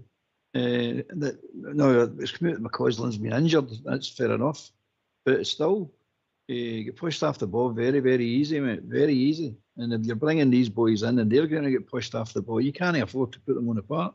They've got to be more tougher. They've got to be more robust. They've got to be contributing to the game. It's not just about he's a young boy and he's getting some minutes. They've got to actually contribute to the game, winning the game. I just don't mean, they scored, they made a goal when we get beat 2-1. I'm talking about actual, play your part in winning games, help to win games. So it's not a crash. This is the problem we've got, and this is that we spoke earlier on about the jump for the B team to the first team. It's big, and it shouldn't be this big. They should get in there quite comfortable, mate. Physically, anyway, quite comfortable. Lacking a bit of experience, of course. You only get experience by playing, but physical, there shouldn't be much of a difference between the first team and your B team. But there's a huge difference. All the boys that you mentioned are similar ages to Igman, aren't they? Yeah. Jeffy. Exactly, mate. So there's no reason for them not to be in the same condition that these boys are in. Ability-wise is ability-wise. You'll know if you're going to have a right player, a right good player at that level when they go in the park and perform. But physical-wise, Jeffy, they're nowhere near the build of that boy. And he's stammer up down the park. I know he's looking a bit tired of the movie. He's playing some amount of football for his first season, though. Again, he's built like a tank. No, I mean, you're sitting going, it might just be natural physique. That's just the way they are. Some players are like that. Other players have got to work on it. But there's no reason you shouldn't be working on your physique, mate. No reason whatsoever. Is that where your frustration comes with young Ross? Aye, he's growing facial hair. I want him to grow muscles instead of facial hair. He's trying to make facial hair to make him look older and more intimidating. Just put some beef on, put some muscle in, and you'll be a different player altogether, mate. I think the boy's got ability, but he didn't show anything on Saturday. He took about 3 or 4 steps back on Saturday to where he was at his top level when he's in the first team. He's got more to come for that level, but he took 2 or 3 steps at least back the way, mate. Bridgeman, what does the team need for their Christmas, mate? You're asking Bridgeman. What we need is a massive character, huge big centre half that's fully himself and will take no crap for nobody on the pitch and dominant. Has to be able to play football and be dominant and play in his play. And that's one of the things you need, seriously. And we need them every week, not just every second week, but every week we need, and maybe need 2 of them. But we need to start looking up the way, because you watch all these teams, these lower league teams that come, the ones we're just talking about, and they're going to come, I know lower league, but lower end of the league, they're going to just come and park. No doubt about that. And they've got big fellas at the back, big fellas. And when they come up, when they get a wee chance, corner kick, free kick, whatever it be, long throw in, they've got big guys. And you see they tower over our people. They tower over them. We can't allow that to continue. We need big people. As far as McLaughlin's concerned, no McLaughlin, what's his name? Lord Ross. McCausland, apologies. I think wee Ross is lost. That's what I think. He's actually lost. And I don't know what's going on with him. I don't know whether it's internal for himself, or maybe he's having a wee problem with his parents or something like that, you know. It's like something's hit him. He was showing a lot of talent, and all of a sudden he's not showing the talent. Well, the manager and, mentioned the issue with his fit bridge. He's the injury. well, that's possible. Okay. I'm not trying to take anything away from the boy. If he's got an injury or he's feeling a wee bit, and he's trying to get a wee bit fitness back in, then who can blame him for trying to go into the park? But we can't play people on 100% fit. And if we've got a problem, if he's got a problem with any part of his body, he needs to get it sorted and resolved for himself and for us. That has to be done. But by the look of it, he's nowhere near fit enough to be playing the first team. That's my honest opinion based on what I see. And very disappointing to the fans. It's disappointing to see a young lad who, 6 months ago or more, when he came on, you could see that a lot of running, everything about him was try, scored a couple of goals for us. And now, Mr. Absolute Sitter. So I don't know what to say. It did affect him. You see the confidence draining him south side. Aye, it was. Listen, I've talked to me man up many a time, and he's obviously had a fit issue, which I didn't know about until the manager mentioned it. But it was poor finish. I mean, low heart across the goalie, bottom corner. It's the most common sense thing to do. You're in that position, and it was a poor effort. And as in the physicality side, all of them should probably get themselves in the gym. I think they all need to strengthen up. But we've got some good players in the B team, but it's like you say, it's how do they get to the first team? And if you're not going to give them chances when you can't afford to now that all the big hitters are coming back, some are only going to be here temporary, like Hadji possibly, and you've got Tom Lawrence that'll come back for injury, Matondo, Cortez longer term. The chances for the boys in McCausland, especially at times now, is going to be really limited. But he referenced them that should he get himself back and fit and whatever, then he's sort of for Cherny. He mentioned that he could have a role to play there. So it'll be up to Ross to take it again when he's been given a chance. Listen, he's had some good moments in the Rangers jersey. He scored some goals and important goals. And that's what we want to see. But at the moment, I think he's obviously out the picture because of the foot injury. We didn't know, even though he'd made benches and they never come on. But I still think he's a long way for being a starter at the moment. Albert Tav did a decent game. Obviously he wasn't defending much. He was trying to play better midfield, if I'm honest. Nobody was outstanding for me. I thought Raskin shaded it. Tav was the far away, but he's a few weeks ago, or maybe 6-7 weeks ago, we all thought he was done. Is he making his eat words again, mate? Has he got a spring in his step? He's having a wee twilight time, mate. He's having a wee spell. He is done. He's going through a wee bit now that it's one of the Roman candle jobs. You know what I mean? He'll burn bright, but then he'll just disappear completely. It's just unfortunate. Time doesn't wait for him, mate. It's just a fact of life. But yeah, he did play well, and he had a good free kick.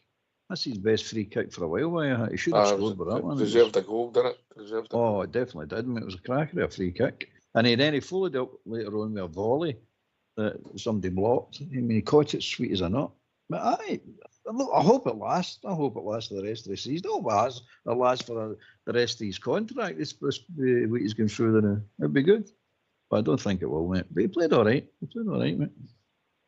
AK, then we'll go to Bob Chair. Well, our form at the start of the season wasn't great. We all know that. Hadji's form wasn't great either.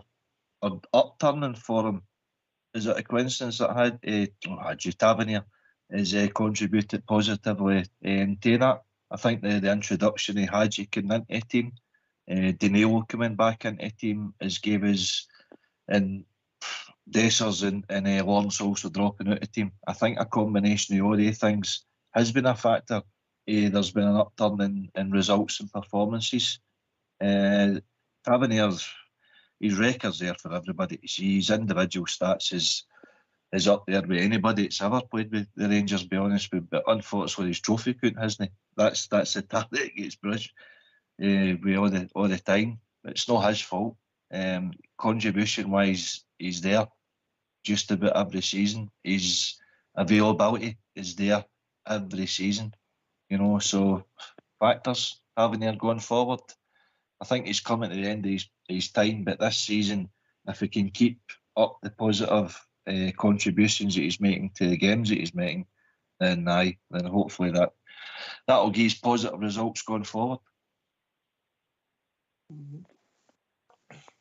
Just how many medals did Big Colin Steen win with Rangers? AK. No idea, I wasn't born. All right, okay, all right. He won a European Cup Winners' Cup, though. I remember that. In 2 weeks. So you were born. You were born then, were you? No. What's your point, Colin? Valid question, mate.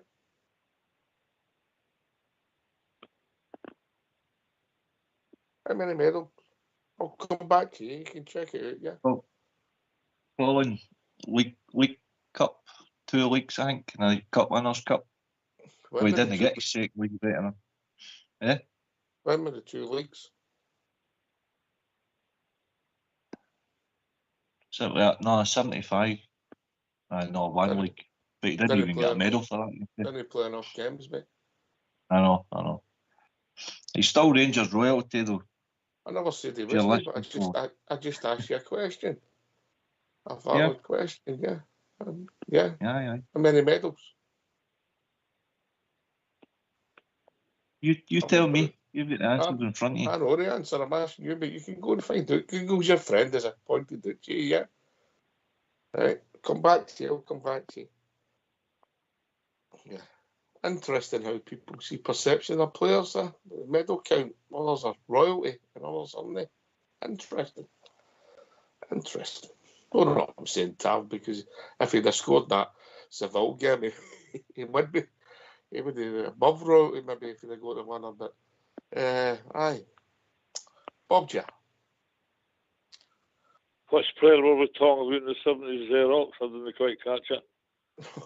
Colin Steen. 8 years away from Colin Steen, aye, Colin Steen, yeah.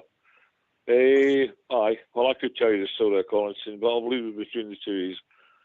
In 1975, that was the last time I ever needed Viagra.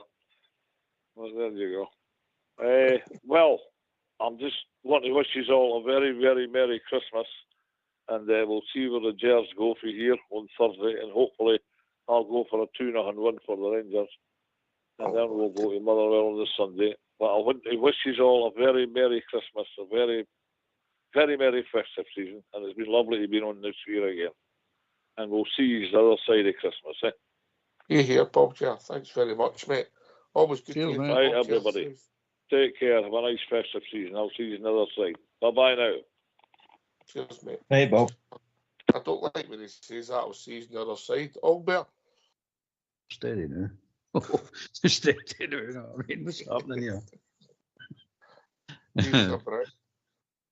Aye, so just getting back to the player thing that you asked Big Alec about who do we need? Or Big was a bridge, who do we need? We need 6 players, mate. Let's be honest, we need 6 players. I think we need 2 centre-halves, mate. That's what I say. 2. We need first of all, we need 2 new players, and we need 4 replacements. Because your man, there's 4 players at least going out the club. So you need them replaced, and then you're needing, for this point, just standing for where they now, we need at least 2 players coming in. But we definitely need 2 centre-halves. There's no doubt about that. We need 2 centre-halves, 2 midfielders and 2 forwards. That's a fact, mate. Because Batondo, your Dowell and your Lawrence, these type of players are not going to do, mate. They're not contributing enough. They won't do. They have to go. Aye, well, I think Lawrence's contract's up the summer, Southside. I think so. Aye, he's free agent to talk to clubs in January. Wow. So yes. So he might be one that'll move, I don't know. Somebody might come in for him. Otherwise, he might get used if the manager gets him fit. It's another addition to help out. There's maybe more movement. Team's been tweaked slightly for what he was playing in before. then he might contribute in games. Short term, same as Hadji, same as Matondo and the rest. Well, I know Matondo's got another year, but you'd like to think short term. If he starts playing or gets any game time and does it, and then we get some seen and hopefully gets him a move. But I'd like to think he's one that we will try and move on anyway. And that's down to Coppin to try and find a club for him and just make it aware that he's not going to be a player moving forward with the club. Should be moving forward, we will be, but without him.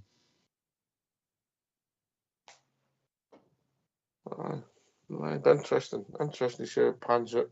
I think I don't think Albert's far away, KV6, but I think to get that number of people in, there would have to be some hitters leave, and I think that's going to be the hardest bit, mate. Aye, you're right. You're right. Albert, you could actually probably double that. I mean, your right back position, you need a couple there. See, with Cash and Werno and Suter going in, you're struggling in that centre half position, but you're struggling for Covenier, for Tavernier. You're talking about adding Devine going out. Yefty, you've got Redvanner there. Cherny, who's his backup? McCausland. And we've still not got our kind of left side sorted because Cortez has been out the picture for so long, and we're not scoring enough goals. So, it's I think there's a lot of work still to be done, but he's got to start somewhere. And as you say, 6 out of the next 2 wins, isn't it? Aye, 6 first team starters. Yes. Is that the point you're Aye, making? aye. Yes. Aye. You got me that answer yet, AK? I'm no slagging Mr. Collins Dean. You'll not be for slagging you or him. Nady. Oh, mate, you'll only be stating a fact. How many winners' medals did he get with the club? 1, I think, League Cup. Is that right? But anyway, we've not won enough. I'm just stating facts. That's all I'm doing. I'm not slagging Tavernier either. Stating a fact there today. But, aye, listen. Well, we'll just wrap up and we'll just move around we'll get some festive wishes out there. We'll start with the one and only Southside. Festive wishes. Aye, just obviously yourself, mate. First and foremost, because you do the show every night, takes a lot to do it. Put a lot in, and as always, wish you all the best with your family, everybody when it comes in. Obviously, everybody that's on the show, but all the listeners out there that listen to the show regularly, all the troops that are on YouTube and all that regularly on every night, and tune into the show, people out on Facebook and that. Just wish everybody a Merry Christmas when it comes. You're here, mate. Appreciate that. Good to catch up with you on Saturday, mate. Always enjoy it. Aye, it was a good wee night. Always good to see you when you're about. Yes. AK. I reiterate the sentiments, Southside. Merry Christmas to one and all. Hope you have a nice time with your family. Thanks again, Ox. Here. The one and only Albert. Aye, Merry Christmas to all the Rangers fans and all the best. For the non-Rangers fans, not so much. But all the best to all the Bears. We'll see you after Christmas and you when are we on Boxing Day? We'll see you on Boxing Day. So all the best to you all. Bridgeman.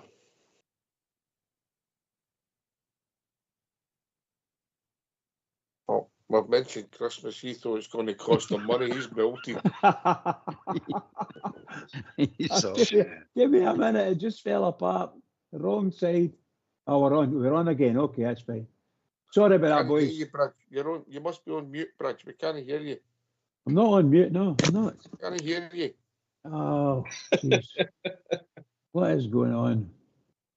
Hello, Sorry. Bridge. Hello, Bridge. We can hear you, Bridge. Can you hear me? Can you hear me? No. Okay. All right. Okay. That's fine. I'm happy. Sorry about that, boys. I didn't see what was going on. Well, what can I say? Oxy, another marvellous night, and we're fast approaching to Christmas time. So To all the Rangers fans all over the world, including all the panellists here and the techie boys in the background. And I just say a massive, massive Merry Christmas to everyone. And I just hope that everything goes well for you leading up to the new year, and that we win our next game. That's what I've got to say. I'm looking forward to all of these things, and we'll see you after the Christmas period. We'll see you then. Everybody, cheers. Can I give a special shout out to a couple of guys who, without there's no Rangers Radio, and that's the one and only Fox and Old School Blue.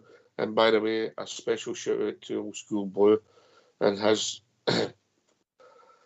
extended family, mate. They're dealing with a bit this now, and all the best to Old School and his partner. To Fox, the one and only Fox, always great to catch up with him. Top man, who's the lifeblood and the glue that keeps Rangers Radio together and makes us all turn up here every night. Without him, there's no show, supported by Old School Blue. To all the panellists that have took part over the year, we salute you, because people have got to give up their time, and everything's done on a volunteer basis. To all the listeners, to all the callers who make the show, the debate, the tears, the laughs, because God Southside, sometimes you have some laughs on here. Aye, sometimes we have, mate, and there's all sorts of characters that phone up, and you get to know them over the years, the regulars that phone in, and sometimes it's good, sometimes you get the frustrations and anger, and you also get the times when we have the laugh and the banter on here, or sometimes it's just a serious conversation. But aye, everybody contacts them, it make the show, mate. We just come on and give up our time to do it, and hope on the night that everybody sort of phones in and enjoys the chat about the famous team that we all love, and that's what makes the show.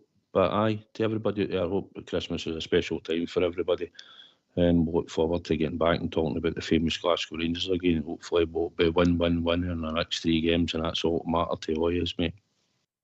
And we'll get it on social media as soon as possible once we know everybody's availability to the show.